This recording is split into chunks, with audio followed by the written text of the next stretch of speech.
ছাত্র জনতার নতুন রাজনৈতিক দল হিসেবে আজ আত্মপ্রকাশ করছে জাতীয় নাগরিক পার্টি। আহ্বায়ক হচ্ছেন নাহিদ ইসলাম আর সদস্য সচিব আখতার হোসেন। সিনিয়র যুগ্ম আহ্বায়ক এবং সিনিয়র যুগ্ম সদস্য সচিব পদে দুইজনই নারী নেতৃত্ব আসছে। সেই সঙ্গে 151 সদস্য বিশিষ্ট কমিটিও ঘোষণা হতে পারে।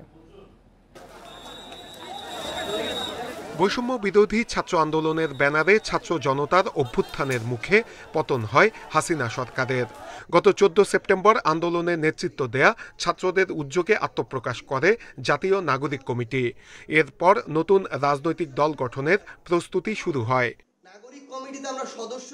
আহ্বায়ক পদে নাহিদ ইসলাম, সদস্য সচিব আখতার হোসেন, নাসিরউদ্দিন পাটোয়ারিকে প্রধান সমন্বয়কারী, হাসনাত আবদুল্লাহকে দক্ষিণাঞ্চলের মুখ্য সংগঠক ও সার্জিস আলমকে উত্তরাঞ্চলের মুখ্য সংগঠক পদে চূড়ান্ত করা হয়েছে। 151 সদস্য বিশিষ্ট কমিটি ঘোষণার পর ধাপে ধাপে সদস্য সংখ্যা বাড়িয়ে 300 থেকে 500 করা হতে পারে। কেন্দ্রীয় কমিটির মধ্য দিয়ে আমরা আত্মপ্রকাশ ঘটাতে সক্ষম হব এবং সারা দেশের সকল সম্প্রদায়ের মানুষ, সকল বর্ণের মানুষ, সকল ধর্মের মানুষ, সকল লিঙ্গের মানুষের প্রতিনিধিত্ব নিশ্চিত করেই আমরা একটি আহ্বায়ক কমিটির মধ্য দিয়ে আমাদের ঘোষণাকে আমরা পরিপক্ব করতে চাই। জাতীয় নাগরিক পার্টির নাম চূড়ান্ত হয়েছে। পরিবারতন্ত্র এবং ব্যক্তিতন্ত্রের বাইরে থাকবে এই দল। জাতির কাছে যে ম্যানিফেস্টো, এই ম্যানিফেস্টোটা মূলত একটি বৈষম্যহীন সমাজ প্রতিষ্ঠা এবং বৈষম্যহীন সমাজ প্রতিষ্ঠার পথে আমাদের যে প্রাতিষ্ঠানিক সংস্কার করতে হবে, আমাদের যে অর্থনৈতিক সংস্কার করতে হবে এবং আমাদের গার্মেন্টস শ্রমিক থেকে শুরু করে গ্রামের কৃষক থেকে শুরু করে যারা বিশ্ববিদ্যালয়ে শিক্ষিত তাদেরকে কিভাবে ছোট ছোট উদ্যোক্তা তৈরি করা যায় সে ধরনের কর্মসূচি নতুন পার্টিতে থাকবে। কমিটিতে নারীদের অংশগ্রহণ থাকবে। সিনিয়র যুগ্ম আহ্বায়ক এবং সিনিয়র সদস্য সচিব পদে নারী নেতৃত্ব থাকবেন। আত্মপ্রকাশের পর কমিটির বৈঠকের মধ্য দিয়ে গঠনতন্ত্র চূড়ান্ত করা হবে। সেই সঙ্গে জেলা এবং উপজেলা কমিটিও দ্রুত দেয়া হবে। যত দ্রুত সম্ভব সারা দেশব্যাপী সংগঠনের বিস্তার সাধন করা এবং বাংলাদেশে রাজনৈতিক দলের নিবন্ধন করতে যে ধরনের শর্তাবলীগুলো প্রয়োজন হয় সেগুলো পূরণ করতে আমরা সর্বাত্মকভাবে কাজ করব। আমরা আশাবাদী সারা দেশব্যাপী আমাদের যে জনসমর্থন রয়েছে আমরা খুব অল্প সময়ের মধ্যেই নিবন্ধনের জন্য পর্যাপ্ত শর্তাদি আমরা পূরণ করতে সক্ষম হব। নতুন দলের কাছে সবার আগে দেশের স্বার্থ, এমনটাই প্রত্যাশা বিশ্লেষকদের। পরিচ্ছন্ন রাজনীতির প্রত্যাশাও তাদের। যারা রাজনৈতিক দল গঠনের উদ্যোগ নিয়েছেন এবং আমাদের রাজনীতিতে এখন এটা খুবই আলোচিত বিষয়, সেই রাজনৈতিক দলটি অন্ততপক্ষে মানুষের কল্যাণের জন্য রাজনীতিতে আসবে, সেই ধরনের একটা প্রত্যয়, লক্ষ্য, উদ্দেশ্য তাদের মধ্য দিয়ে প্রতিফলিত হবে, সেটা আমরা চাই। এদিকে জাতীয় নাগরিক কমিটির যারা দলে যোগ দিচ্ছেন তাদের সদস্য পদ বাতিল হয়ে যাবে। সেই নাগরিক কমিটি ফাউন্ডেশন হিসেবে কাজ করবে। নূরে আলম, ইন্ডিপেন্ডেন্ট নিউজ, ঢাকা। গণতান্ত্রিক ছাত্র সংসদের কমিটি নিয়ে বুধবারের অনাকাঙ্ক্ষিত ঘটনা তদন্তে 3 সদস্যের কমিটি গঠন করা হয়েছে। কমিটি 7 দিনের মধ্যে প্রতিবেদন জমা দেবে বলে জানিয়েছেন সংগঠনটির আহ্বায়ক আবু বাকের মজুমদার। বৃহস্পতিবার বিকেলে ঢাকা বিশ্ববিদ্যালয়ে আয়োজিত এক সংবাদ সম্মেলনে কথা জানান তিনি। আবু বাকের মজুমদার জানান, শিক্ষার্থীরা ক্যাম্পাসে লেজুর ভিত্তিক ছাত্র রাজনীতি চায় না। বাংলাদেশ গণতান্ত্রিক ছাত্র সংসদের সদস্যরা সে অনুযায়ী কাজ করবে। আজ 205 সদস্যের কেন্দ্রীয় কমিটি ঘোষণা করা হয়, যেখানে 30 জনের প্রাইভেট বিশ্ববিদ্যালয়ের শিক্ষার্থীর পাশাপাশি জাতীয় বিশ্ববিদ্যালয়, 7 কলেজ ও আলিয়া মাদ্রাসার শিক্ষার্থীরা রয়েছেন। আবু বাকির মজুমদার বলেন, গণতান্ত্রিক ছাত্র সংসদের কেন্দ্রীয় কমিটিতে ঢুকতে সর্বোচ্চ বয়সসীমা থাকবে 28 বছর আর সর্বোচ্চ 7 বছর পর্যন্ত নেতৃত্বে থাকতে পারবেন। এদিকে কমিটি থেকে ব্যক্তিগত কারণ দেখিয়ে অব্যাহতি নিয়েছেন রিফাত রশিদ। বাংলাদেশ গণতান্ত্রিক ছাত্র সংসদ আমরা সিদ্ধান্ত নেই আমাদের এই ছাত্র সংগঠনটি কখনোই লেজুর ভিত্তি করবে না এবং একই সাথে এই ছাত্র সংগঠন গণতান্ত্রিক উপায়ে কাউন্সিলের মাধ্যমে বটম টু টপ অ্যাপ্রোচে তাদের নেতৃত্ব বাছাই করবে। আমাদের এই সংগঠনের কেন্দ্রীয় কমিটিতে সর্বোচ্চ বয়স 28 বছর হবে। স্থানীয় সরকার নির্বাচন নিয়ে চূড়ান্ত কোনো সিদ্ধান্ত হয়নি বলে জানিয়েছেন অন্তর্বর্তী সরকারের যুব ও ক্রীড়া উপদেষ্টা আসিফ মাহমুদ সজীব ভুঁইয়া। বৃহস্পতিবার বিকেলে কুমিল্লার মুরাদনগরে এক সভা শেষে একথা জানান তিনি। এ সময় তিনি আরও বলেন, নতুন রাজনৈতিক দলের কোনো কার্যক্রমের সঙ্গে তিনি যুক্ত নন। তবে শুধু নতুন নয়, বাংলাদেশের সব রাজনৈতিক দলই জনকল্যাণমুখী হবে বলে আশা প্রকাশ করেন তিনি। এর আগে যুব উপদেষ্টা স্থানীয় একটি সড়ক উদ্বোধন করেন।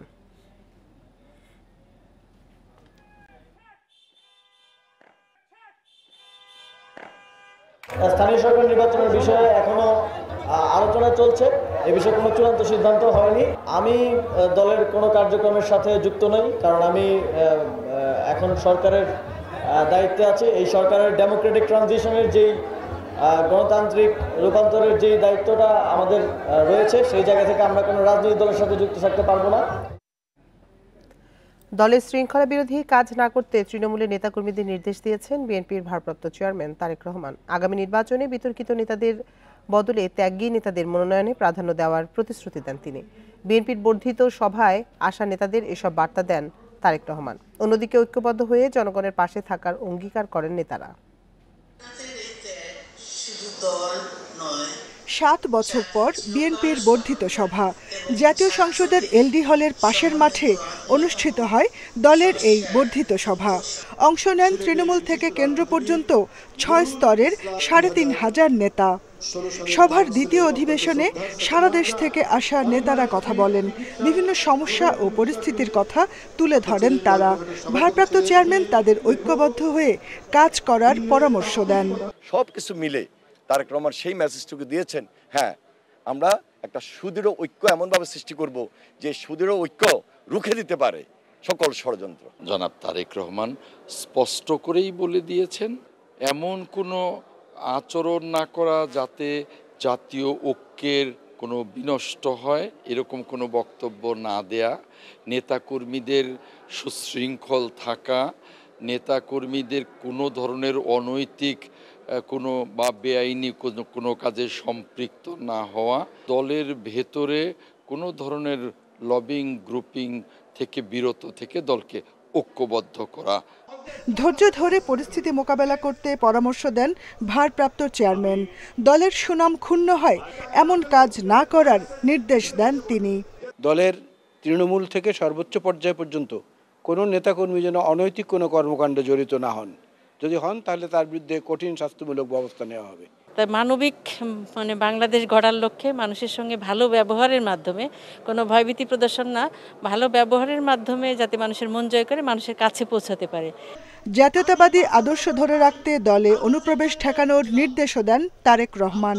নেতাকর্মীরা যে কোনো মূল্যে যেন ঐক্যবদ্ধ থাকেন, দলে অনুপ্রবেশকারী যেন কোনোভাবে প্রবেশ না করে, এবং আপনার চাঁদাবাজি এবং অসাংগঠনিক কাজে যেন কোনোভাবেই আমার নেতাকর্মীরা জড়িত না থাকে সেদিকে সতর্কবার্তা দিয়েছেন। যারা রাজপথে ছিলেন, আন্দোলনে ছিলেন, ত্যাগী যারা এবং যারা সুশিক্ষিত, সমাজ গঠনে যারা ভূমিকা রাখতে পারবে, যারা আগামীর বাংলাদেশ গঠনে যাদের শিক্ষা এবং পারিপার্শ্বিক অবস্থা আছে, যাদের নেতৃত্ব দেবার মতো যোগ্যতা আছে, সেই সব মানুষগুলোকেই দল আগামীতে গ্রহণ করবে বলে উনি বার্তা দিয়েছেন। দলের এই গুরুত্বপূর্ণ বৈঠকের পর নতুন করে উজ্জীবিত হবে তৃণমূলের কর্মীরা, এমনটাই মনে করছেন সভায় যোগ দেয়া নেতারা। Jahanara Parvin, independent news, Dhaka. সবাইকে ঐক্যবদ্ধ হয়ে স্বৈরাচারের দোসরদের দেশবিরোধী ষড়যন্ত্র মোকাবেলার আহ্বান জানিয়েছেন বিএনপি চেয়ারপারসন বেগম খালেদা জিয়া। বৃহস্পতিবার দুপুরে দলের বর্ধিত সভায় লন্ডন থেকে দেয়া ভার্চুয়াল ভাষণে এই আহ্বান জানান তিনি। এদিকে তারেক রহমান বলেছেন, স্থানীয় নির্বাচন আগে হলে তা হবে স্বৈরাচারের দোসরদের পুনর্বাসন প্রক্রিয়া, এ ফাঁদে পা দেবে না বিএনপি। বৃহস্পতিবার সকালে জাতীয় সংসদ ভবনের এলডি হলের পাশের মাঠে শুরু হয় বিএনপির বর্ধিত সভা। 7 বছর পর আয়োজিত সভায় অংশ নেন তৃণমূল থেকে কেন্দ্র পর্যন্ত 6 স্তরের 3,500 নেতা। প্রধান অতিথি হিসেবে লন্ডন থেকে দেয়া ভার্চুয়াল বক্তব্যে বিএনপি চেয়ারপারসন বেগম খালেদা জিয়া 5 আগস্টের পরের অর্জনকে ধরে রাখতে সবাইকে ঐক্যবদ্ধ হওয়ার আহ্বান জানান। ক্ষুদ্র ক্ষুদ্র সংকীর্ণতা ভুলে দেশ ও জাতির বৃহত্তর স্বার্থে আমাদের কাজ করতে হবে। এখনো ফ্যাসিস্টদের দোসররা এবং বাংলাদেশের শত্রুরা গণ অভ্যুত্থানের মাধ্যমে প্রাপ্ত অর্জনকে নস্যাৎ করার জন্য গভীর চক্রান্তে লিপ্ত রয়েছে। এমন কোনো কাজ করবেন না যাতে আপনাদের এত দিনকার সংগ্রাম, আত্মত্যাগ বিফলে যায়। পরে লন্ডন থেকে ভার্চুয়ালি বক্তব্য রাখেন বিএনপির ভারপ্রাপ্ত চেয়ারম্যান তারেক রহমান। বলেন, জাতীয় নির্বাচনের আগে স্থানীয় নির্বাচন হলে স্বৈরাচারের দোসররা পুনর্বাসিত হবে। এই ফাঁদে বিএনপি পা দেবে না। বাংলাদেশে গণতন্ত্র এবং বিএনপি সমার্থক। দেশে গণতন্ত্র থাকলে বিএনপি থাকে, গণতন্ত্র বিপন্ন হলে বিএনপির স্বার্থ বিপন্ন হয়। মাফিয়া প্রধানের পলায়নের পর দেশে বর্তমানে গণতান্ত্রিক পরিবেশ ফিরে এসেছে। জাতীয় নির্বাচনের সময় হয়তো ঘনিয়ে আসছে। তাই দলকে, কোনো ব্যক্তি নয় বরং দলকে এ ব্যাপারে ধীরে ধীরে আপনারা প্রস্তুত করুন। একটি মহল নির্বাচন বানচালের চেষ্টা করছে বলে অভিযোগ করেন বিএনপির ভারপ্রাপ্ত chairman. Jahanara Parvin, independent news, Dhaka. রাজনৈতিক পট পরিবর্তনের পরও দ্রব্যমূল্য, আইনশৃঙ্খলা সহ দেশের সার্বিক অবস্থা শোচনীয় বলে মন্তব্য করেছেন বিএনপি মহাসচিব মির্জা ফখরুল ইসলাম আলমগীর। বিএনপির বর্ধিত সভায় তিনি বলেন, নির্বাচিত সরকার ছাড়া চলমান সংকট সমাধান সম্ভব নয়। এদিকে সভায় অংশ নেওয়া নেতাদের প্রত্যাশা, তৃণমূলের মতামতকে প্রাধান্য দিয়ে সব সিদ্ধান্ত নেবে বিএনপি। দীর্ঘ 7 বছর পর মুক্ত পরিবেশে বিএনপির এ বর্ধিত সভা জাতীয় সংসদ ভবনের এলডি হলে বৃহস্পতিবার বেলা 11টায় শুরু হয় কার্যক্রম। বর্ধিত সভার শুরুতে শোক প্রস্তাব পেশ করেন বিএনপির সিনিয়র যুগ্ম মহাসচিব রুহুল কবির রিজভী। স্বাগত বক্তব্যে বিএনপি মহাসচিব বলেন, পরিবর্তিত রাজনৈতিক পরিস্থিতিতে দ্রুত ভোটের আশায় ছিল দেশের জনগণ, কিন্তু তা হচ্ছে না। ইতিমধ্যে আপনারা জানেন দেশের অর্থনৈতিক অবস্থা অত্যন্ত শোচনীয় এবং দ্রব্যমূল্য বৃদ্ধি পাচ্ছে, আইন শৃঙ্খলার পরিস্থিতির অবনতি হচ্ছে। গণতন্ত্রকে বিঘ্নিত করার জন্য, তাকে বাধা প্রদান করার জন্য আজকে একটি গোষ্ঠী, একটি মহল বিভিন্নভাবে চক্রান্ত শুরু করেছে। ফ্যাসিস্ট শেখ হাসিনা বিদেশে গিয়ে তিনি সেই চেষ্টা করছেন এবং বাইরে থেকেও চেষ্টা করা হচ্ছে। বিএনপির বর্ধিত সভায় অংশ নেন সারা দেশ থেকে আসা বিভিন্ন পর্যায়ের অন্তত 4000 নেতা। তাদের আশা, সুষ্ঠু ভোটে এবার সরকার গঠন করবে বিএনপি। একটা গণতান্ত্রিক প্রক্রিয়ার মাধ্যমে নির্বাচন করে আমরা সরকার গঠন করতে চাই। তারেক রহমান সাহেব আর বেগম খালেদা জিয়াকে পাশাপাশি একবার দেখে আমরা তো অবশ্যই সবাই খুব এক্সাইটেড এবং আশা করছি যে এখন ঘন ঘন এই ধরনের প্রোগ্রাম আমরা করতে পারবো। বাংলাদেশ জাতীয়তাবাদীর যে লক্ষ্য, সে লক্ষ্যকে বাস্তবায়নের জন্য সর্বোচ্চ ভূমিকা রেখেছে। তাদের অগ্রাধিকার দিয়ে দল এগিয়ে যাবে। তারেক রহমান এদেশের নেতাকর্মীদের, তৃণমূলের নেতাকর্মীদের আস্থার জায়গাটা অবশ্যই উনি ধরে রাখবেন এবং তাদের পরামর্শকে অবশ্যই উনি গুরুত্ব দেবেন। বর্ধিত সভায় বিপুল সংখ্যক নেতার উপস্থিতি থাকায় বক্তব্যের সুযোগ দেওয়া হয় লটারির মাধ্যমে। দীর্ঘ 28 বছর পর এমন বড় পরিসরে বিএনপির বর্ধিত সভা। এই সভায় যোগ দেওয়া তৃণমূল নেতাদের প্রত্যাশা, আগামী সংসদ নির্বাচনে প্রার্থী চূড়ান্ত করার পাশাপাশি দল পুনর্গঠন এবং দলকে সামনের দিকে এগিয়ে নিয়ে যেতে তৃণমূলের মতামতকে প্রাধান্য দেবে বিএনপি। মাহমুদ শরীফ, ইন্ডিপেন্ডেন্ট নিউজ, এলডি হল, জাতীয় সংসদ ভবন, ঢাকা। দেশের প্রয়োজনে নিজেদের জীবন উৎসর্গ করতে সেনাবাহিনীর সব সদস্যকে প্রস্তুত থাকার আহ্বান জানিয়েছেন সেনাপ্রধান জেনারেল ওয়াকারুজ্জামান। সেনাবাহিনীর প্রত্যেক সদস্যকে পেশাদার ও প্রশিক্ষিত করা হচ্ছে বলে জানান তিনি। রাজশাহী সেনানিবাসে ইনফ্যান্ট্রি রেজিমেন্টাল সেন্টারে 7ম কর্নেল অব দি রেজিমেন্ট অভিষেক অনুষ্ঠানে তিনি এসব কথা বলেন। বৃহস্পতিবার সকালে রাজশাহী সেনানিবাসের প্যারেড গ্রাউন্ডে ইনফ্যান্ট্রি রেজিমেন্টের 7ম কর্নেল অব দি রেজিমেন্টের অভিষেক অনুষ্ঠানে যোগ দেন সেনাপ্রধান। তাকে গার্ড অফ অনার দেয় সেনাবাহিনীর চৌকস দল। পরে সেনাপ্রধানকে কর্নেল র্যাঙ্ক ব্যাজ পরিয়ে দেওয়া হয়। অভিষেক অনুষ্ঠানে সেনাপ্রধান বলেন, দেশের প্রয়োজনে সেনাবাহিনীর সব সদস্য স্বতঃস্ফূর্তভাবে দায়িত্ব পালন করবে। তাদেরকে প্রয়োজনে নিজেদের জীবন উৎসর্গ করতে প্রস্তুত থাকতে হবে। আমি আশা করব বাংলাদেশ ইনফ্যান্ট্রি রেজিমেন্টের প্রতিটি সদস্য তাদের উপর অর্পিত দায়িত্ব সর্বোচ্চ শৃঙ্খলা এবং পেশাদারিত্বের সাথে পালন করবে। এই রেজিমেন্টের প্রতিটি সদস্য দেশের যে কোনো প্রয়োজনে স্বতঃস্ফূর্তভাবে দায়িত্ব পালন করবে এবং প্রয়োজনে নিজেদের জীবন উৎসর্গ করতে প্রস্তুত থাকবে। সেনাপ্রধান আরও বলেন, সেনাবাহিনীর রেজিমেন্ট আধুনিকায়ন হয়েছে, নতুন ইউনিট প্রতিষ্ঠা, আধুনিক অস্ত্রশস্ত্র সংযোজন করা হয়েছে। ইনফ্যান্ট্রি রেজিমেন্টের আভিযানিক সক্ষমতা ও যুদ্ধ উপযুক্ততা বৃদ্ধির চলমান প্রক্রিয়াকে আরও বেগবান করব ইনশাআল্লাহ। যুব উপযোগী ও আধুনিক প্রযুক্তির যে কোনো প্রয়োজনীয় যুদ্ধাস্ত্র এবং সরঞ্জাম যোগান দেওয়ার ব্যাপারে আমি সর্বদা সচেষ্ট থাকব। প্রধান অতিথির বক্তব্য শেষে প্যারেডের অভিবাদন গ্রহণ করেন সেনাপ্রধান। পরে সেনা সদস্যদের সাথে দরবারে যোগ দেন জেনারেল ওয়াকারুজ্জামান। জীবনের প্রাতে নবীন আশা। Mustafizur Rahman, independent news, Rajshahi. আসন্ন আন্তর্জাতিক শরণার্থী সম্মেলনকে সফল বাস্তবায়নের আহ্বান জানিয়েছেন অন্তর্বর্তী সরকারের প্রধান উপদেষ্টা অধ্যাপক মোহাম্মদ ইউনূস। বৃহস্পতিবার রাষ্ট্রীয় অতিথি ভবন যমুনায় জাতিসংঘের শরণার্থী সংস্থার প্রধান ফিলিপো গ্রান্ডি প্রধান উপদেষ্টার সঙ্গে সাক্ষাৎ করতে গেলে তিনি এই আহ্বান জানান। অধ্যাপক ইউনূস বলেন, রোহিঙ্গাদের ভবিষ্যৎ সুরক্ষিতের বিষয়টি নিশ্চিত করতে হবে। এ সময় ফিলিপো গ্রান্ডি বলেন, সম্মেলনের মাধ্যমে রোহিঙ্গা ইস্যু আলোচনার টেবিলে ফিরিয়ে আনার একটি দুর্দান্ত উপায় হবে। তিনি আরও বলেন, এটি রাখাইন অঞ্চলের বিভিন্ন গোষ্ঠীর মধ্যে আস্থা তৈরিতেও একটি গুরুত্বপূর্ণ প্ল্যাটফর্ম হিসেবে কাজ করবে।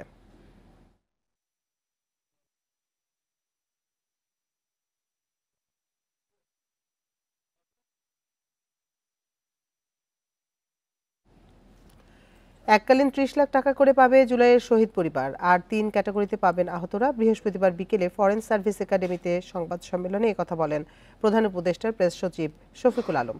জানান, নিহতদের পরিবারকে ৩০ লাখ টাকার সঞ্চয়পত্রের মাধ্যমে আর্থিক সহায়তা দেয়া হবে। এছাড়াও শহীদ পরিবারের সক্ষম সদস্যরা সরকারি ও আধা সরকারি চাকরিতে অগ্রাধিকার পাবেন। অন্যদিকে অতি গুরুতর আহতরা পাবেন 5 লাখ, গুরুতররা 3 লাখ এবং কম আহতরা পাবেন 1 লাখ টাকা। পাশাপাশি মাসিক ভাতা সহ সরকারি সব সুবিধা পাবেন তারা। সাংবাদিকদের জন্য অ্যাক্রিডিটেশন কার্ড নীতিমালা প্রণয়ন করা হয়েছে উল্লেখ করে প্রধান উপদেষ্টার উপপ্রেস সচিব আজাদ মজুমদার জানান, প্রতিটি প্রতিষ্ঠানকে 30% কার্ড প্রদান করা হবে, তবে সেটা 15টার বেশি নয়।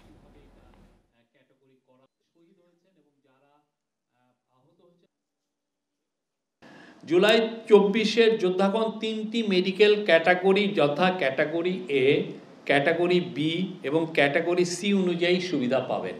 শহীদ পরিবারের সক্ষম সদস্যগণ সরকারি ও আধা সরকারি চাকরিতে অগ্রাধিকার পাবেন। আগের নীতিমালা, কৃষক নীতিমালা আর এই নীতিমালা দুটো তুলনামূলক বিচার করেন তাহলে আপনারা অনেকগুলো পরিবর্তন এখানে দেখতে পাবেন। প্রথম পরিবর্তন যেটা, এর আগের রেশন কার্ড নীতিমালার প্রথম শর্তটাই ছিল যে সাংবাদিকরা সরকারের উন্নয়নের বয়ান প্রচার করবেন। এই বিষয়টা এখান থেকে বাদ দেওয়া হয়েছে। আরাকান আর্মির হাতে অপহৃত 29 জেলেকে কক্সবাজারের টেকনাফে ফিরিয়ে এনেছে বিজিবি। বৃহস্পতিবার সন্ধ্যায় টেকনাফে মিয়ানমার ট্রানজিট ঘাটে তাদের নিয়ে আসা হয়। বিজিবি জানিয়েছে, ফেরত আনা 29 জেলের মধ্যে 14 জন রোহিঙ্গা। বিজিবি আরও জানিয়েছে, বিভিন্ন সময় সাগরে মাছ ধরতে গিয়ে মিয়ানমারের বিদ্রোহী গোষ্ঠী আরাকান আর্মির হাতে আটক হয় তারা। পরে আরাকান আর্মির সাথে যোগাযোগ করে তাদের ফেরত আনা হয়। তবে জেলেদের ব্যবহৃত জাল ও নৌকা ফেরত দেয়নি আরাকান আর্মি। আইনি কার্যক্রম শেষে 29 জেলেকে স্বজনদের কাছে হস্তান্তর করা হবে বলেও জানায় বিজিবি। গেল 16 নভেম্বর এবং 11 ও 20 ফেব্রুয়ারিতে 3 দফায় 29 জেলেকে ধরে নিয়ে যায় আরাকান আর্মি।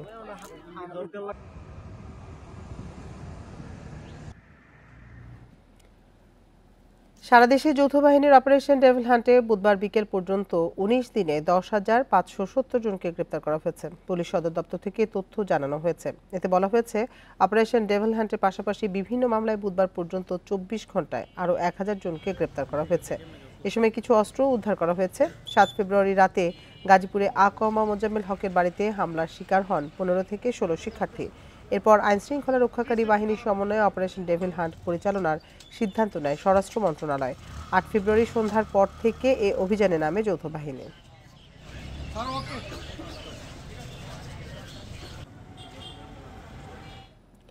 রাজধানী ক্যান্টনমেন্ট রেল স্টেশন এলাকা থেকে এক ছিনতাইকারীকে আটক করেছে নৌবাহিনী। বৃহস্পতিবার রাতে এক যুবকের মোবাইল ছিনতাই করে পালানোর সময় তাকে আটক করে টহল দল।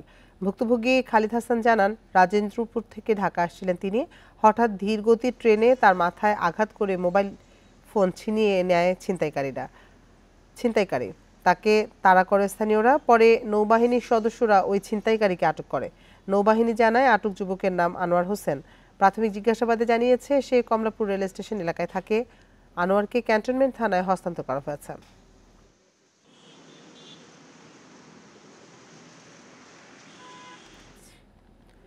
রাজধানীর খিলগাঁও খিদমা হাসপাতালের সামনে মোহাম্মদ সেলিম নামে এক ব্যাটারি চালিত অটোরিকশার চালককে ধারালো অস্ত্র দিয়ে আঘাত করে অটোরিকশা ছিনিয়ে নিয়ে গেছে দুর্বৃত্তরা। আহত অটোরিকশা চালককে ঢাকা মেডিকেলের জরুরি বিভাগে ভর্তি করা হয়েছে।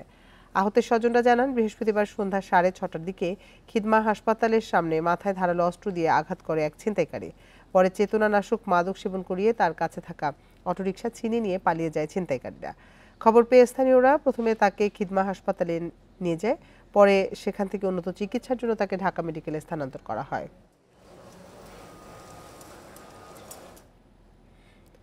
সিলেট সহ দেশের নানা অঞ্চলে আবারও ভূমিকম্প। মার্কিন জরিপ সংস্থা USGS বলছে, গত রাত 2:55 দিকে হওয়া ভূকম্পনের রিক্টার স্কেলে মাত্রা ছিল 5.3। এর উৎপত্তিস্থল ছিল ভারতের আসামের ভুরাগাঁওয়ে। কেন্দ্র ভূপৃষ্ঠ থেকে 10 কিলোমিটার গভীরে। উৎপত্তিস্থল ভারতে হলেও এর প্রভাব পড়েছে বাংলাদেশ ছাড়াও মিয়ানমার, ভুটান এবং চীনে। তবে প্রাথমিকভাবে ভূমিকম্পে কোনো ক্ষয়ক্ষতির খবর পাওয়া যায়নি। এর আগে 25 ফেব্রুয়ারি রাজধানী ঢাকা সহ দেশের বিভিন্ন স্থানে ভূমিকম্প অনুভূত হয়।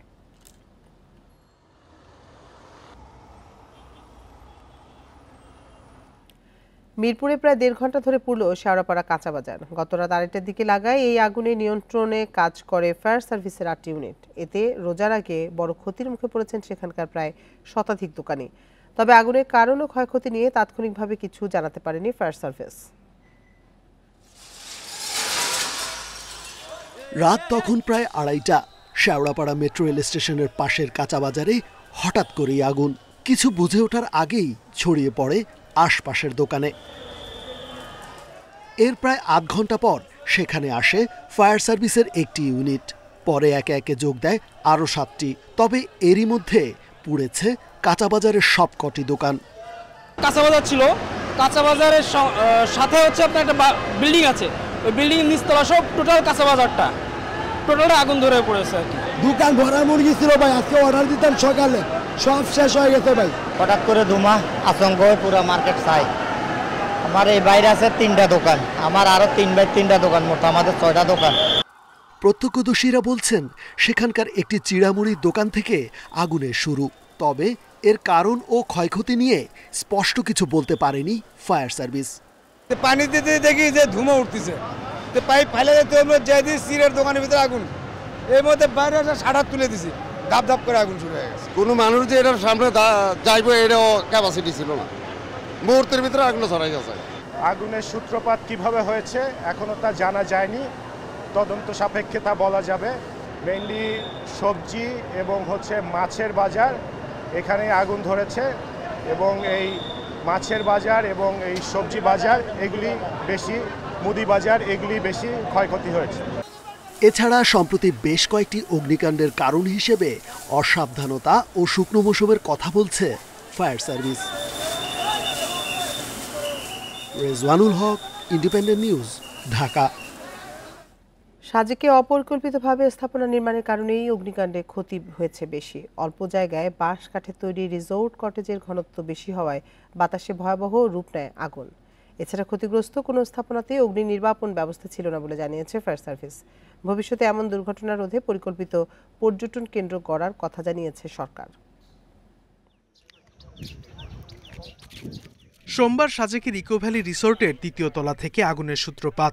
মুহূর্তে ছড়িয়ে পড়ে অবকাশ সহ আশপাশের অন্যান্য রিসোর্ট, কটেজ, দোকানপাট ও বসতঘরে। পুড়ে যাওয়া স্থাপনাগুলো অপরিকল্পিতভাবে নির্মাণ হয়েছিল, এমন দাবি করছেন খোদ রিসোর্ট কটেজ মালিক অ্যাসোসিয়েশনের সভাপতি। 24শে ফেব্রুয়ারি যে সমস্ত 34টা রিসোর্ট পুড়ে গেছে, এগুলি বলবো অপরিকল্পিতভাবে, মানে কোনো পরিকল্পিতভাবে রিসোর্ট করা হয় নাই। অল্প জায়গায় কাঠ ও বাঁশের তৈরি স্থাপনাগুলোর ঘনত্ব বেশি হওয়ায় আগুন দ্রুত ছড়ায়। এছাড়া কোথাও অগ্নি নির্বাপন ব্যবস্থা ছিল না বলে জানিয়েছে ফায়ার সার্ভিস। সাজেকে যে কটেজগুলো তৈরি, এগুলো একদম হাই কম্বাস্টিবল ম্যাটেরিয়াল, যেগুলো স্বল্প ধার্য, একদম আগুন লাগার সাথে সাথে ছড়িয়ে যাওয়ার মতো, অনেকটা বস্তিতে যেরকম হয় আমরা দেখি আর কি। যদি ভবনগুলো স্ট্রাকচারাল হয়, বিল্ডিং এর জাতীয় যদি হয়, তাহলে এত ক্ষয়ক্ষতি হতো না। ক্ষতিগ্রস্ত এলাকা পরিদর্শন করে পরিকল্পিত পর্যটন কেন্দ্র গড়ে তোলার আশ্বাস দিয়েছেন পার্বত্য চট্টগ্রাম বিষয়ক মন্ত্রণালয়ের উপদেষ্টা। এখানে কি ফার্দার কোনো নতুন রিসোর্ট কি অ্যাপ্রুভ করা ঠিক হবে কি হবে না, এগুলো নিয়ে ওনারা কথা বলতেছিলেন এবং আমরা ব্রেন স্ট্রমিং এখন করা শুরু করেছি, কি করা দরকার, আরও কীভাবে সৌন্দর্য বাড়ানো যায় এই এলাকাটাকে, এবং লোকজন এসে যেন রিয়েল একটা ইয়েকে হ্যাপিনেসকে তারা এনজয় করতে পারে। এদিকে অগ্নিকাণ্ডের পর নিজেদের বসতবাড়ি হারিয়ে লুসাই ও ত্রিপুরা পরিবারের মানুষ আশ্রয় নিয়েছেন স্থানীয় গির্জায়। তাদের দ্রুত পুনর্বাসনের দাবি জানিয়েছেন স্থানীয়রা। Sadequr Rahman Siddiqui, independent news. জয়পুরহাটের আটাপাড়া সরকারি প্রাথমিক বিদ্যালয়ের প্রধান শিক্ষিকা ও সাবেক সভাপতির দ্বন্দ্ব ঘিরে শিক্ষা কার্যক্রম ব্যাহতের শঙ্কায় অভিভাবকরা। প্রধান শিক্ষিকার বিরুদ্ধে অনিয়ম, দুর্নীতির নানা অভিযোগ সাবেক সভাপতি ও স্থানীয়দের। এদিকে তদন্তের সত্যতা মেলেনি বলে জানিয়েছেন উপজেলা শিক্ষা কর্মকর্তা। দেশে পরীক্ষামূলকভাবে যে কয়টি প্রাথমিক বিদ্যালয়ে অষ্টম শ্রেণী পর্যন্ত শিক্ষা চালু রয়েছে তার একটি পাঁচবিবি উপজেলার আটাপাড়া সরকারি প্রাথমিক বিদ্যালয়। সম্প্রতি প্রধান শিক্ষকের বিরুদ্ধে বিদ্যালয়ের পুকুর, আমবাগান, সীমানা প্রাচীর নির্মাণ, শিক্ষার্থীদের ভর্তির টাকা আত্মসাতের অভিযোগ ওঠে। স্কুল কমিটির সাবেক সভাপতির দাবি, কোনো খরচেরই সঠিক হিসাব নেই। ভর্তি বিষয় আমি দিব না, তার জন্য অনেক কিছু জিজ্ঞাসাবাদ করেছে, অনেক কাছ থেকে 200, 400, 300 টাকা নিছে। অন্য স্কুলে আমার মেয়ে ভর্তি করে দিব, এখানকার হেড ম্যাম বলছে প্রত্যয়নপত্র আমরা দেই না আর দেবও না, তাহলে প্রত্যয়ন ছাড়া তো আমার বাচ্চাকে আমি অন্য স্কুলে পড়াইতে পারবো না। ওনার একে সভাপতি ছিলাম, কিন্তু স্কুলের আয় দেয় বা স্কুলের টাকা পয়সা লেনদেন বা একের সম্পর্কে কোনো কিছু সে হিসাব করে কোনো কিছু দিত না। তবে এসব অভিযোগ ভিত্তিহীন দাবি করে পাল্টা অভিযোগ করেন প্রধান শিক্ষিকা। বলেন, অর্থনৈতিক সুবিধা না পাওয়ায় তার বিরুদ্ধে ষড়যন্ত্র হচ্ছে।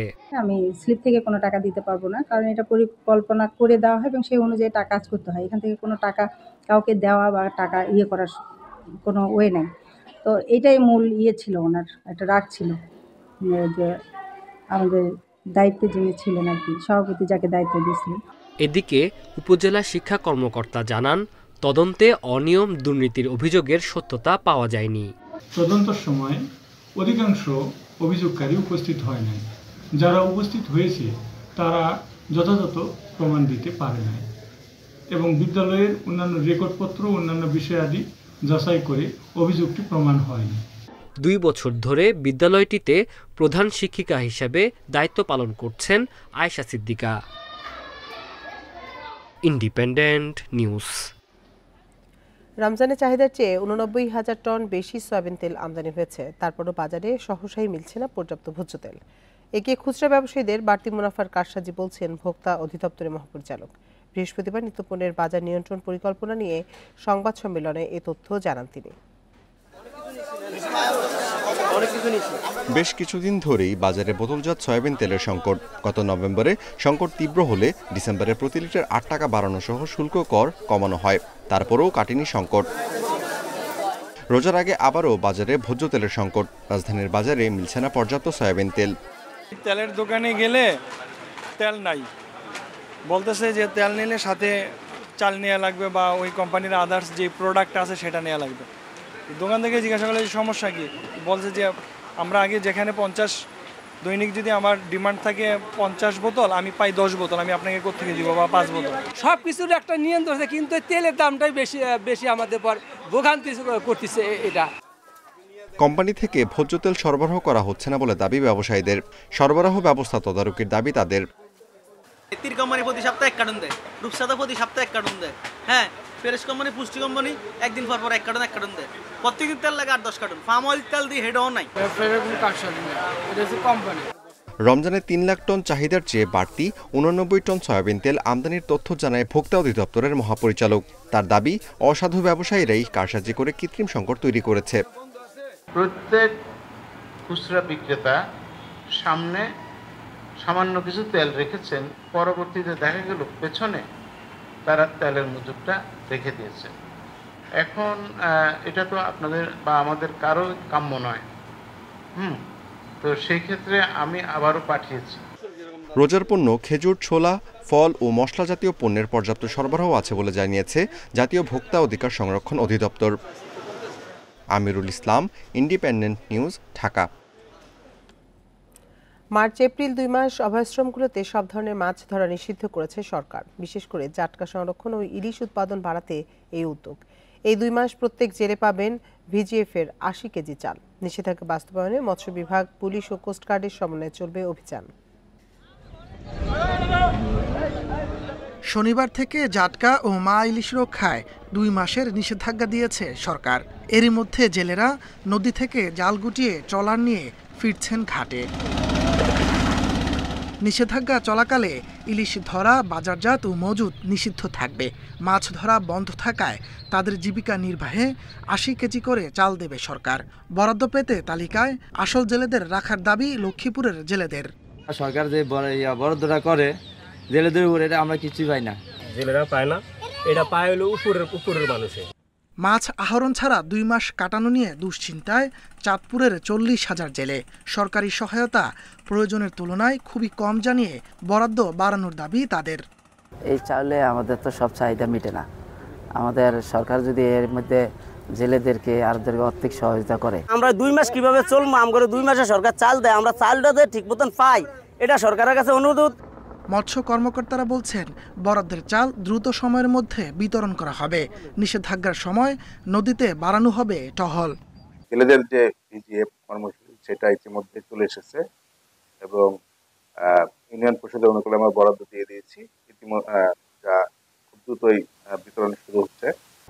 শরীয়তপুরের পদ্মা ও মেঘনার 20 কিলোমিটার জুড়েও বন্ধ থাকবে মাছ ধরা। এসব অঞ্চলের জেলেরা চালের পাশাপাশি নগদ অর্থ সহায়তারও দাবি জানিয়েছেন। তাপস সরকার, ইন্ডিপেন্ডেন্ট নিউজ।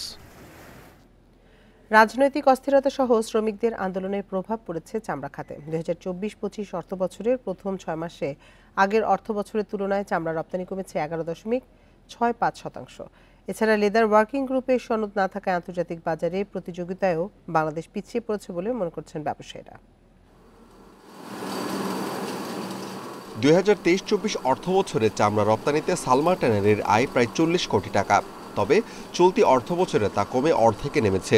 আঞ্জুমান ট্যানারি, সমতা লেদারের মতো বড় বড় প্রতিষ্ঠানেরও একই অবস্থা।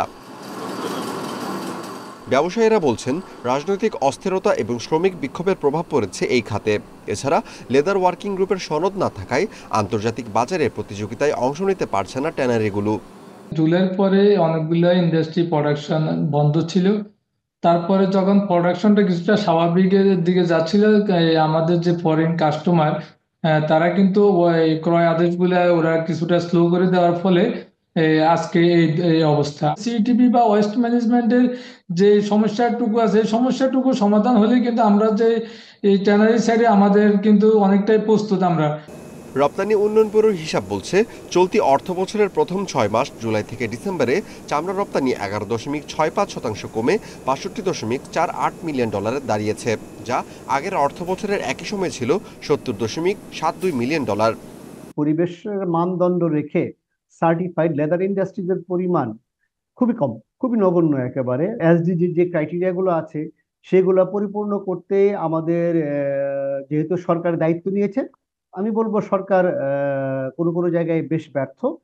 এলডব্লিউজি সনদ পেলে বিশ্ববাজারে চামড়া পণ্যের ভালো দাম পাওয়া সম্ভব বলছেন বিশেষজ্ঞরা। Amirul Islam, independent news, Dhaka. কুষ্টিয়ায় গঙ্গা কপোতাক্ষ জিকে প্রকল্পে 2টি পাম্প মেশিন 1 বছর ধরে অচল। সচল পাম্পটিও নদীর পানির উচ্চতা নেমে যাওয়ায় কাজে আসছে না। এতে চলতি বড় মৌসুমে সেচ সংকটে 4 জেলার কয়েক লাখ কৃষক।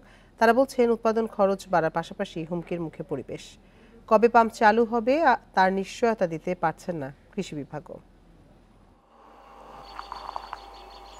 6 দশকের বেশি সময় আগে পদ্মা নদীর তীরে গঙ্গা কপোতাক্ষ সেচ প্রকল্প শুরু হয়। এর আওতায় সেচের পানি পৌঁছানো হয় কুষ্টিয়া, চুয়াডাঙ্গা, ঝিনাইদহ ও মাগুরার 13টি উপজেলায়।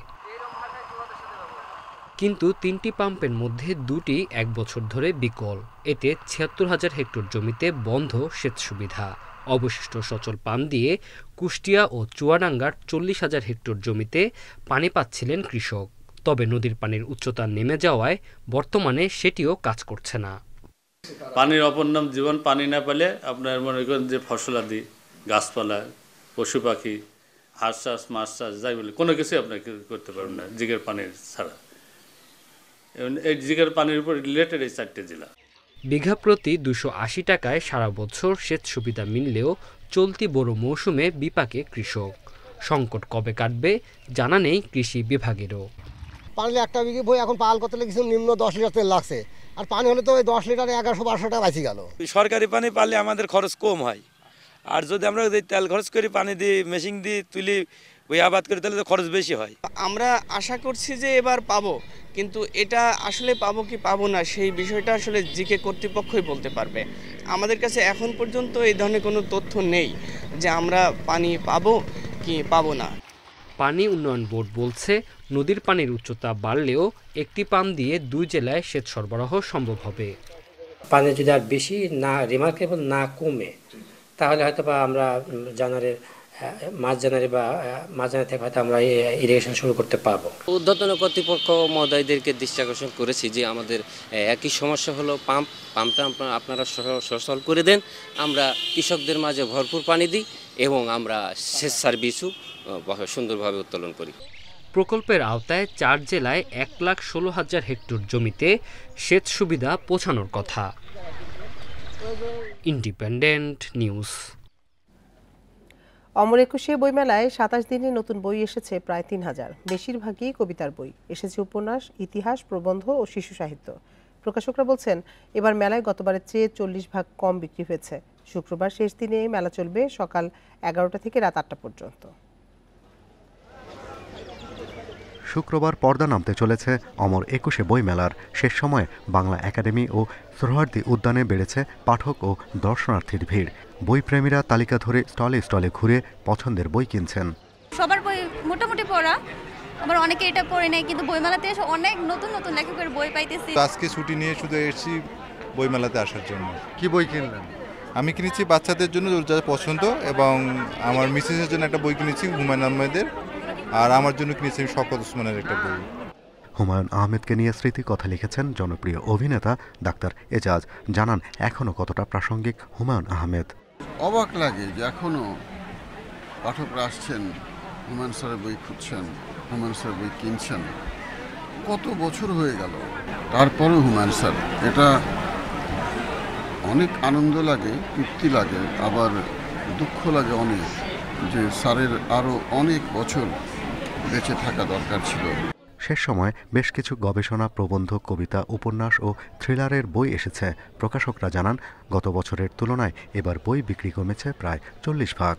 আপনার সাথে কথা বলার কিন্তু আমার সময় থাকার কথা নয়, কারণ আজকে হলে মেলার আর একদিন বাকি আছে, তো ওই অনুপাতে বিক্রি একদম কম। শুধু আমাদের স্টলে যে বিক্রি কম তা নয়, আমি দেখছি বড় বড় প্রকাশনাগুলো খোঁজ নিয়ে দেখছি সবার একই কথা, বিক্রি খুব কম। পলিথিন ব্যাগ নিষিদ্ধ হলেও পলিপ্রোপাইলিন ব্যাগে বই বিক্রি হয়েছে এবার। বাংলা একাডেমি বলছে আগামী বছর থাকবে পরিবেশ বান্ধব ব্যাগ। একটা টাস্ক ফোর্স করেছিলাম এবং নিরুৎসাহিত করেছিলাম যে যাতে পলিথিন ব্যবহার না করা হয়, কিন্তু সর্বাংশে আমরা সফল হইনি। আশা করি এবার যে সচেতনতাটা তৈরি হয়েছে সেটা আগামীবারে আমরা সেটা প্রয়োগ করতে পারবো, এবং আমরা আশা করব যে আগামীবার একেবারেই যাতে পলিথিন বইমেলায় না থাকে। অমর একুশে বইমেলায় 27 দিনে প্রকাশ হয়েছে নতুন 3964টি বই। Shahriar Anirban, independent news, Dhaka. সংবাদে ইন্ডিপেন্ডেন্ট টেলিভিশনের সব খবরে বিস্তারিত জানতে চোখ রাখুন ফেসবুক, ইউটিউব এবং এক্সে। এতক্ষণ সাথে থাকার জন্য ধন্যবাদ সবাইকে।